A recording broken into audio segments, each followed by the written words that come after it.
Hello મિત્રો, શેરબજારની વાતોમાં મિત્રો, શનિવારે બજેટને કારણે બજાર ચાલુ રહ્યું અને ગ્લોબલ સંકેતો અમેરિકાનું ડાઉ જોન્સના ઘટાડાને કારણે અત્યારમાં ગિફ્ટ નિફ્ટી 23,370 170 પોઈન્ટનો ઘટાડો દર્શાવી રહ્યો છે. સેન્સેક્સ સામાન્ય ઘટાડો હતો. સેન્સેક્સના 25 શેરો વધતા હતા, 5 શેરોમાં ઘટાડો હતો. નિફ્ટીમાં પણ 20 પોઈન્ટનો ઘટાડો હતો અને નિફ્ટીના 50 શેરો પૈકી 20 શેરો વધતા હતા, 30 શેરોમાં ઘટાડો હતો. બેંક નિફ્ટીમાં 80 પોઈન્ટનો ઘટાડો શનિવારે હતો અને બેંક નિફ્ટીના 5 શેરો વધતા હતા અને 7 શેરોમાં ઘટાડો હતો. ઇન્ડેક્સના કુલ 12 શેરો છે. મિડકેપમાં 226 પોઈન્ટ એટલે કે 0.5% ઘટાડો હતો અને મિડકેપના 100 શેરો પૈકી 37માં વધારો હતો અને 64 શેરોમાં ઘટાડો હતો. એનએસસી ઉપરના શેરોમાં 1287 શેરો વધતા હતા અને 1240 શેરોમાં ઘટાડો હતો. હવે કરીએ બજારની વાત. મિત્રો, બજારમાં બજેટ કેવું આવ્યું છે એના ઉપર ઘણા સેક્ટરનો ફોકસ રહેવાનો છે. મિત્રો, એફઆઈઆઈએ શનિવારમાં 1327 કરોડની વેચવાલી કરી. આપણા ઘરેલું ફંડોએ 824 કરોડની ખરીદારી કરી. એફઆઈઆઈએ ઇન્ડેક્સ ફ્યુચરમાં 165 કરોડની ખરીદારી કરી અને સ્ટોક ફ્યુચરમાં 928 કરોડની ખરીદી કરી. હવે વાત કરીએ સ્ટોકની. રેલવે શેરોમાં શનિવારે ખૂબ ઘટાડો થયો. રેલવેમાં જે સરકાર જે ફંડિંગ ફાળવણી કરે છે એ ફંડિંગમાં વધારો કર્યો નથી અને ઘટાડો કર્યો નથી. ફ્લેટ રાખ્યું છે.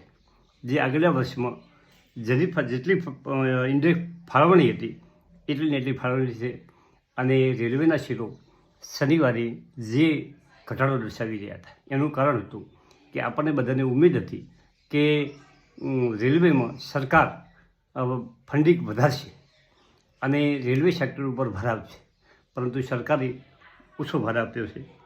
બજેટમાં ઉમેદ મુજબ રેલવેનું બજેટ ન હતું. રેલવે સેક્ટરમાં કેપેક્સની ફાળવણીમાં વધારો થયેલો નથી. હવે બીજી વાત કરીએ તો 5 વર્ષમાં કોટન મશીનની ઘોષણા કરેલી છે. તો ટેક્સટાઇલ શેરો ઉપર કદાચ ફોક્સ વધશે અને ટેક્સટાઇલમાં જે કંપનીઓ આવતી છે એમાં પણ ફોક્સ રહેશે. હાઉસિંગ ફાઇનાન્સ કંપનીઓ ફોક્સ પડે છે. એમાં સરકારે ખૂબ મોટો બજેટમાં ભાર આપ્યો છે. એના પછી ડિફેન્સ સેક્ટરના શેરોમાં 9% વધારો કર્યો છે અને શિપિંગ સેક્ટર જે છે એ શિપિંગ સેક્ટરને ઇન્ફ્રાનો દરજ્જો આપવામાં આવ્યો છે. મિત્રો, ઇન્ફ્રા શિપિંગના શેરો શનિવારે ઘટાડો દર્શાવતા હતા, પરંતુ આગળ ઉપર સારું કામ કરી શકે છે. એના પછીનું છે બેન્કિંગ સેક્ટર. બેન્કિંગ જે સરકારી બેન્કો છે અને બીજી બેન્કો છે એમાં ખૂબ ઘટાડો થયો છે અને નીચેથી એ બેન્કોમાં રિકવરી પણ આવી શકે છે. મિત્રો, બીજી વાત કરીએ કે બજારમાં હવે શું કરવું. બજેટ તો આપણે બજેટની રાહ જોતા. બજેટમાં જે ઘોષણાઓ થઈ છે એને સમજવાની કોશિશ કરવાની. અને આજે આ નેગેટિવ બજાર ખુલ્યું એનું કારણ તો ખાસ વધારેમાં વધારે ગ્લોબલ સંકેતો છે. અમેરિકાએ કેનેડા અને બીજા જે દેશો સાથેનો જે એનો વેપાર છે એમાં 20% ટેરિફ નાખી દીધી છે અને એને કારણે બજારમાં થોડીક નેગેટિવિટી આવી છે. હવે આ તબક્કેથી એફઆઈઆઈ આપણા દેશમાં જે ખૂબ વિચરણ કર્યું છે, હવે પછી ખરીદી કરવાનું ચાલુ કરે છે કે શું કરે છે એના ઉપર પણ થોડો ઘણો બજારનો આધાર રહેલો છે. આગળ જોઈએ બજારમાં શું થાય છે.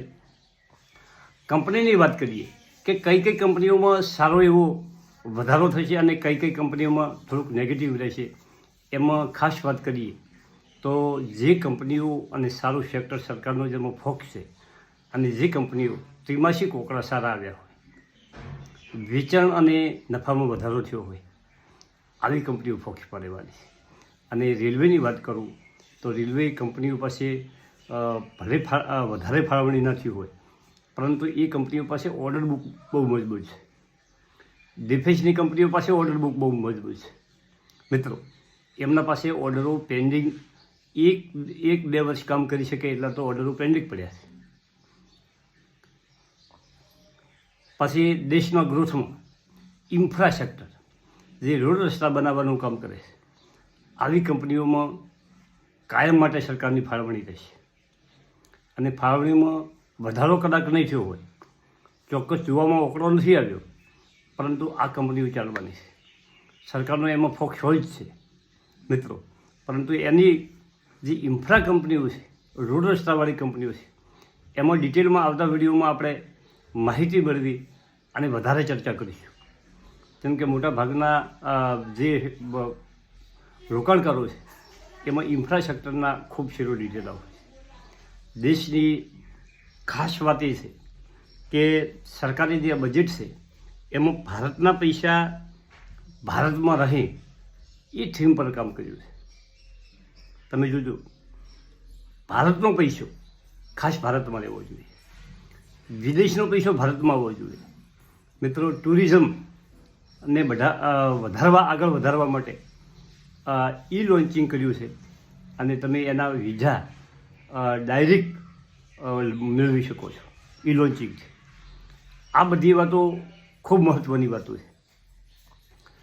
ભારતનો પૈસો ભારતમાં રહેવો જોઈએ, આ થીમ પર ઉપર બજેટની આખી તમે ચર્ચા વગળો તો તમને ખ્યાલ આવશે કે સરકારે સરસ કામ કર્યું છે બજેટમાં. ભલે એક બે સેક્ટરમાં ફાળવણી ઓછી કરી હોય એ જુદી વાત છે, પરંતુ સરકારે જાગૃતતા દાખવી છે. કિસાનોનું મજબૂત બનાવવા માટે ઘણા સારા પગલાં લીધા છે. એક તો જે કપાસ પકવતા ખેડૂતો માટે કપાસનું 5 વર્ષ માટે એનું મિશનના ઘોષણા કરી છે અને એને સારા ભાવ મળે અને એના ઉત્પાદનને વધારો થાય, કપાસનો બીજા પર નિર્ભર ના રહેવું પડે. જે દાળ એના માટે પણ એને 5 વર્ષ માટેની સમયની માંગ સાથે EV વાહનો રસ્તા ઉપર દોડતા થશે અને સરકાર આ સેક્ટરને વધારો આપવા માટે સતત કોશિશ કરી રહી છે.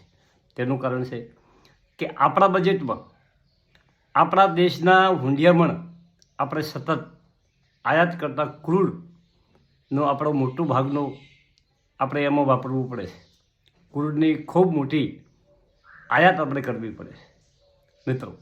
અને એના કારણે આપણે આપણી જે મૂડી છે એમાંથી મોટા ભાગની રકમ તેલ ઉપર વાપરતા થયા છે.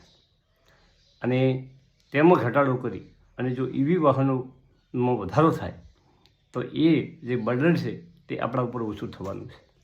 એના માટે સરકાર આવનારા બજેટમાં EV વાહનો ઉપર જોરદાર ભાર આપવાની છે. એટલા માટે EV સેક્ટરના જે સારી કંપનીઓ છે તેવા શેરોના આપણે ઘણા વિડીયો બનાવ્યા છે EV સેક્ટરના, અને તેમાં રોકાણ કરીને આવનારા સમયમાં સારી વૃદ્ધિ, સારો નફો કમાઈ શકીએ છીએ. Thank you.